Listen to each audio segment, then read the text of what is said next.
کہتے ہیں میں نے وہ پورا ریوڑ بکریوں کا ہانکا اپنے قبیلے چلا گیا، قبیلے پہنچا، لوگوں میں اعلان کیا، لوگوں سنو، آج کائنات کی اس ہستی سے مل گیا ہوں، کائنات کی اس شخصیت سے مل گیا ہوں، اس ہستی سے مل گیا ہوں، جب وہ عطا کر دے پھر محتاج نہیں رہنے دیتے۔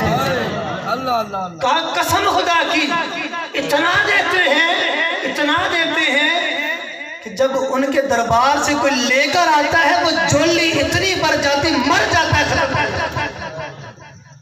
صفوان بن امیہ کہتے ہیں خدا کی قسم اسی دن اسلام قبول کیا، اور خدا کی قسم اس دن سے پہلے کائنات میں کوئی پسند نہیں تھا مجھے، ان سے بڑھ کر کوئی ناپسندیدہ بندہ نہیں تھا، لیکن قسم خدا کی مصطفیٰ کی عطا دیکھی، ان سے بڑھ کر کوئی آنکھوں کو بھاتا ہی نہیں، اب کوئی آنکھوں پیارا لگتا ہی نہیں، اچھا لگتا ہی نہیں۔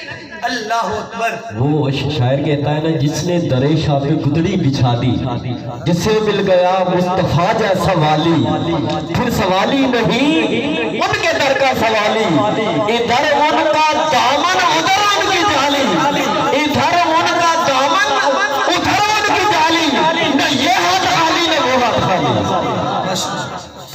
تو صفوان بن امیہ رضی اللہ تعالیٰ عنہ ایمان قبول کیا، گویا میرے مصطفیٰ کی سخاوت کو دیکھ کے غیر مسلم کلمہ بھی پڑھا کرتے تھے۔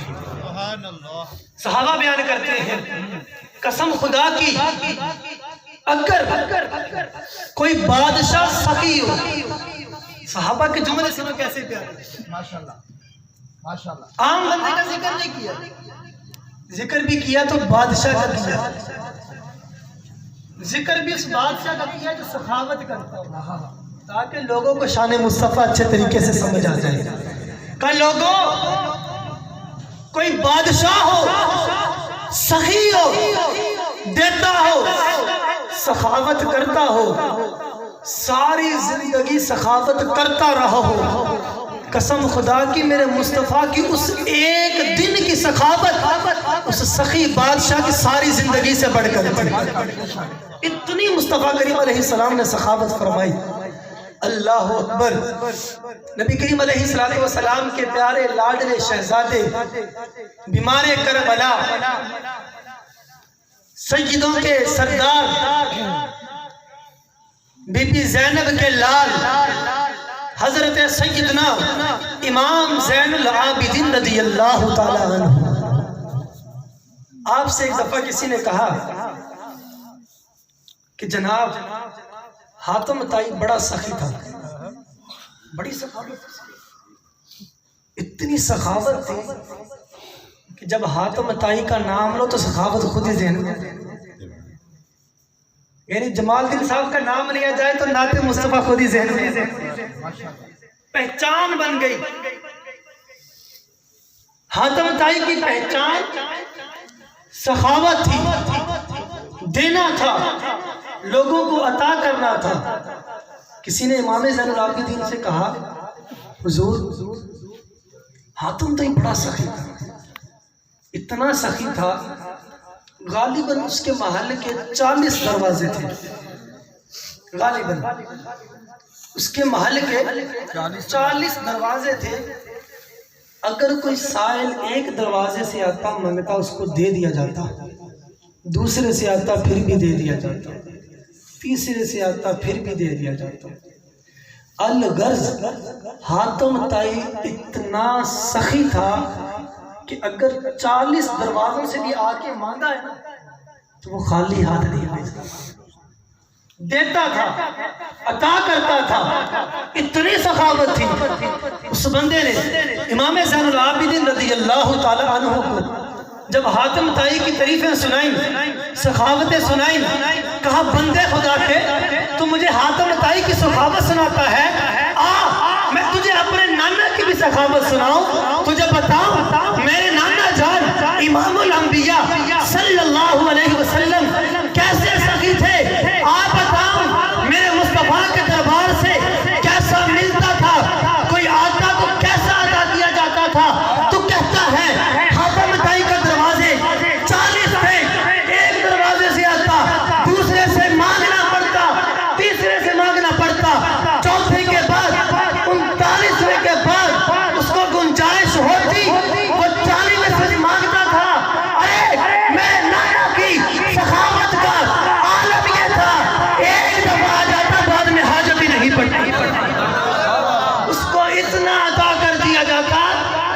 وہ بعد میں کسی کا محتاج ہی نہیں رہتا تھا۔ ارے در مصطفیٰ کا جو در ہو گیا وہاں کا غلام ہو گیا، قسم خدا کی کائنات کا بادشاہ بن گیا۔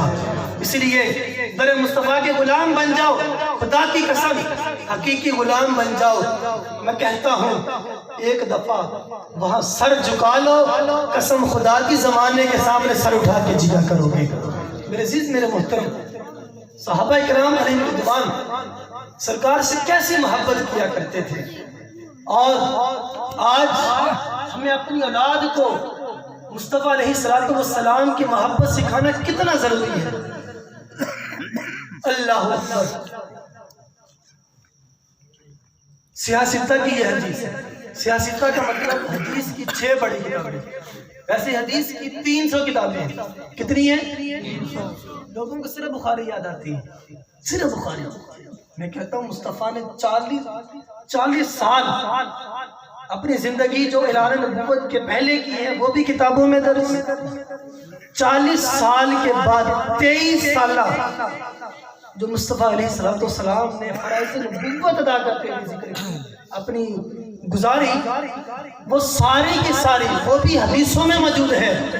تو ساری حدیثیں کیا بخاری میں آ گئی؟ اچھا، بخاری کی بھی آپ کو بات سناتا ہوں۔ صحیح بخاری کے اندر حدیثیں موجود ہیں 7000۔ کتنی ہے؟ بولو تو صحیح یار۔ شاید یہ خطیب کوئی بھی آپ کو باتیں بتائے، میں رسمی خطیب نہیں۔ 7000 حدیثیں۔ امام بخاری کو 3 لاکھ حدیثیں یاد تھیں۔ کتنی تھی؟ بخاری کو پڑھتے ہیں تو بخاری کے اندر ہی تکرار کے ساتھ ایک کے بعد دوسری حدیث وہی عنوان کے لحاظ سے ذکر ہوتے ہیں۔ تو اگر تکرار والی حدیثیں ختم کی جائیں تو صرف 4000 حدیثیں باقی رہ جاتی ہیں۔ بخاری کے اندر کتنی حدیثیں رہ جاتی ہیں؟ پتہ چلا کہ ہزاروں حدیثیں اور بھی تھیں۔ اسی لیے بخاری کی رٹ لگانے والوں کے پیچھے نہ جایا کرو، دھوکے میں نہ آیا کرو۔ ایسے جناب ایک بات سنائی تو ہمارے سننے جگمگا جاتے ہیں۔ اپنے علماء اہل سنت سے مربوط رہا کریں، اگر کوئی مسئلہ پیش آیا تو حدیث کی روح سے پوچھا کریں۔ قسم خدا کی اگر کہو تو ایک دین کی بات حدیث کی روشنی سے ثابت کر سکتا ہوں۔ پوری نماز اللہ اکبر سے لے کے سلام کے انداز تک جو ہم کرتے ہیں وہ حدیثوں میں موجود ہے۔ اس لیے دھوکے میں نہ آیا کرو۔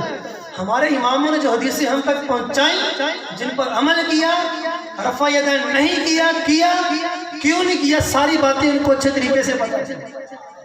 تو انہوں نے ہم پر جن چیزوں کا عمل ضروری سمجھا وہ کروایا، اس لیے پریشان نہ ہویا کرو۔ بہرحال میں بات کر رہا ہوں مصطفیٰ کے صحابہ کی، کیسی محبت کیا کرتے تھے۔ سیاستہ کی حدیث کی 6 بڑی کتابوں میں موجود۔ صلح حدیبیہ کا موقع ہے، 26واں پارہ سورۃ الفتح، انا فتحنا لک فتحا مبینا۔ اے محبوب، آپ کا رب آپ کے لیے ایک بہت بڑی فتح کھول دے گا۔ کیسی فتح ہے محبوب؟ غمزدہ نہیں ہونا۔ لِيَغْفِرَ لَكَ اللَّهُ مَا تَقَدَّمَ مِن ذَنبِكَ وَمَا تَأَخَّرَ۔ اے محبوب، آپ کا رب اتنی بڑی آپ کو فتح دے گا، آپ کے صدقے میں آپ کے پچھلوں کے بھی بعد والوں کے بھی گناہ بخش دے گا۔ قرآن کا اعلان۔ اسی سورہ فتح کے اندر اللہ نے صلح حدیبیہ کا بھی ذکر کیا، بیت الرضوان کا ذکر کیا۔ نبی کریم علیہ السلام عمرہ کی نیت سے مکہ پاک کی طرف رہتے سفر باندھا پہنچے۔ راستے میں جب پہنچنے لگے قریب صلح حدیبیہ کا جگہ تھی، مقام تھا بیت الرضوان، جہاں پر ہوئی حدیبیہ کے مقام پر اطلاع ملی کہ کفار جنگ کی تیاریاں کر رہے ہیں۔ نبی کریم علیہ السلام جنگ کرنے کے لیے نہیں آئے، میرے آقا تو عمرہ کرنے آ رہے تھے۔ اب کفار مکہ نے آگے سے اپنا پیغام رساں، اس وقت میں اس کو رسول قاصد کہا جاتا تھا، پیغام رساں بھیجا کہ جاؤ جا کے بتا کے ہو کہ ہم مکہ میں داخل نہیں ہونے دیں گے۔ پیغام رساں نے بات پہنچائی، میرے آقا علیہ السلام وہاں پر ٹھہر گئے۔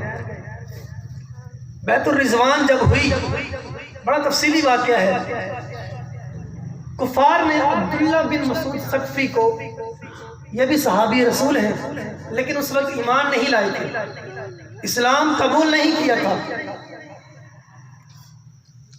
آ گئے، کفار نے کہا جا کے جاسوسی کر کے آؤ، دیکھو ہم تو جنگ کی تیاریاں کر رہے ہیں، اللہ کا نبی محمد رسول اللہ صلی اللہ علیہ وسلم ان کی جنگ کی تیاری کیسے؟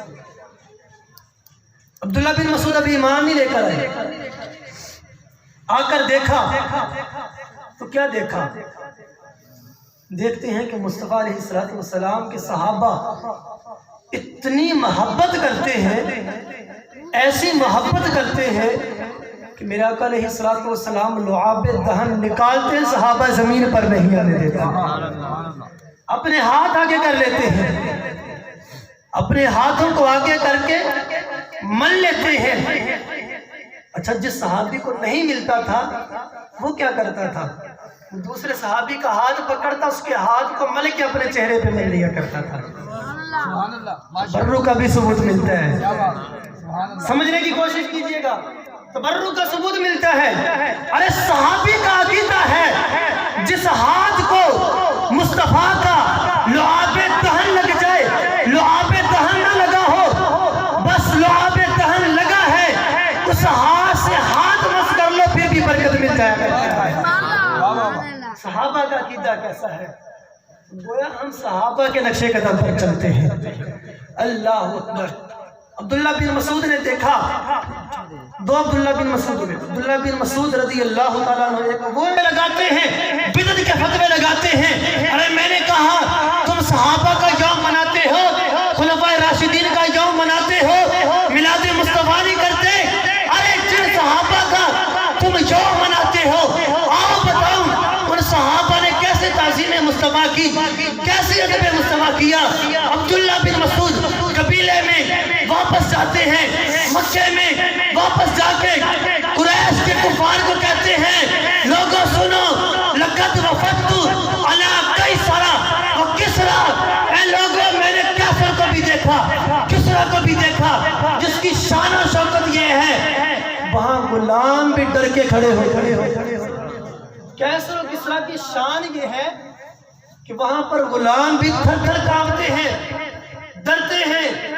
کہ خدا کی قسم میں کیسر کے دربار میں بھی گیا، میں کسریٰ کے دربار میں بھی گیا، میں نے روم کی سلطنت کو بھی دیکھا، بڑے بڑے بادشاہوں کو دیکھا، بڑے بڑے محلات میں بیٹھنے والوں کو دیکھا۔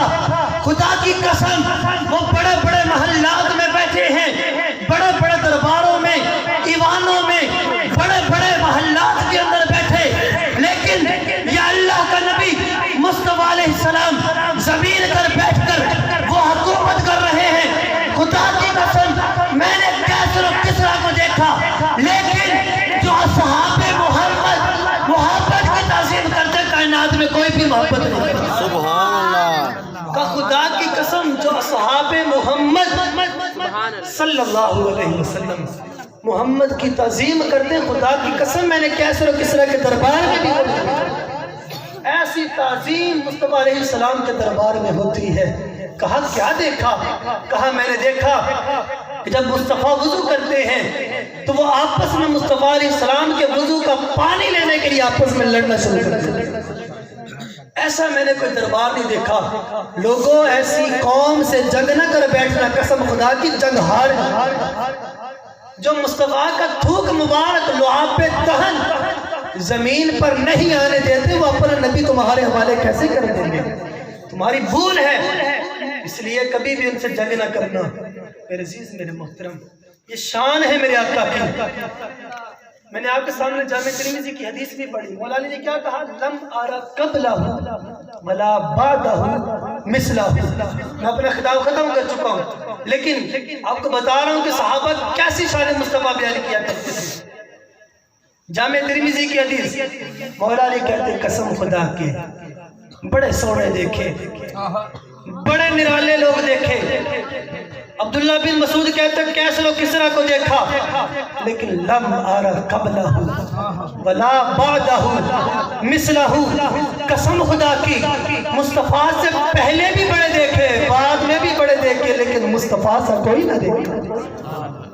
صحیح بخاری کی حدیث، جناب ابو ہریرہ کثیر حدیث کے راوی، آپ فرماتے ہیں لم ارى قبلہ ولا بعدہ، قسم خدا کی حسین دیکھے جمیل دیکھے، لم ارى قبلہ ولا بعدہ، لیکن نہ مصطفیٰ سے پہلے نہ مصطفیٰ کے بعد کوئی آپ جیسا دیکھا۔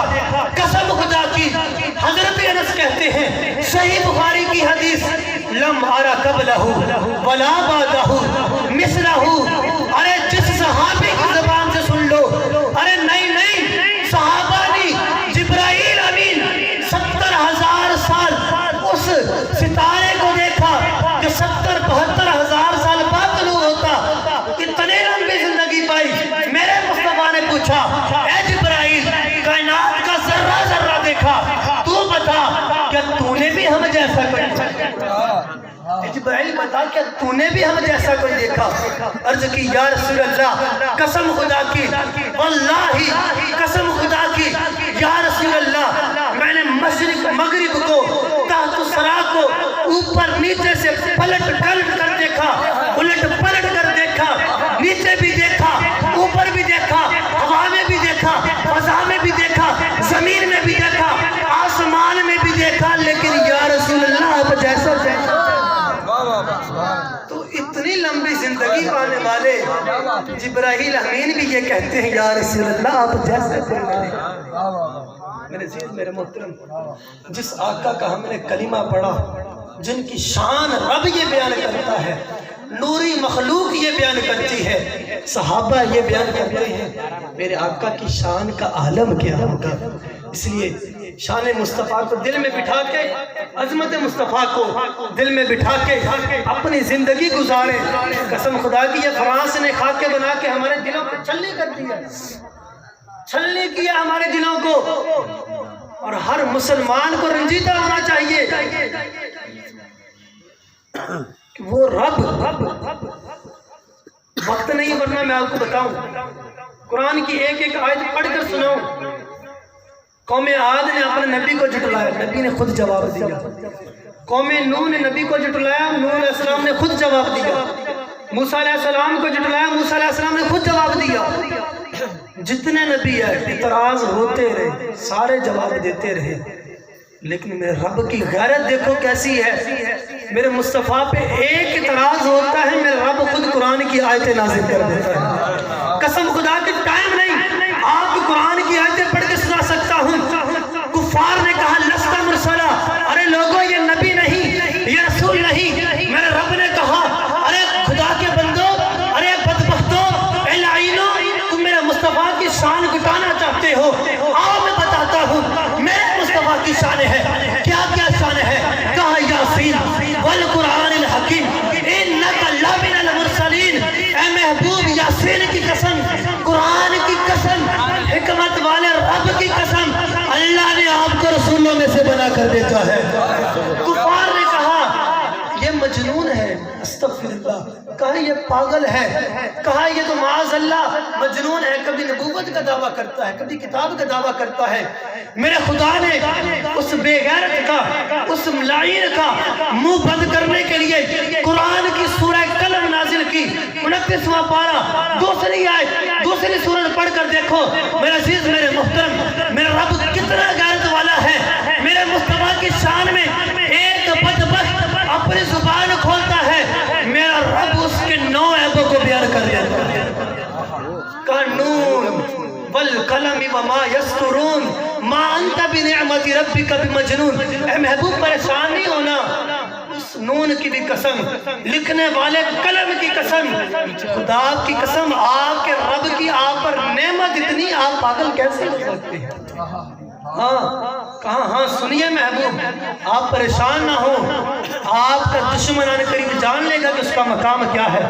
فرمایا حماز مشاء بنمیم مناع للخیر معتد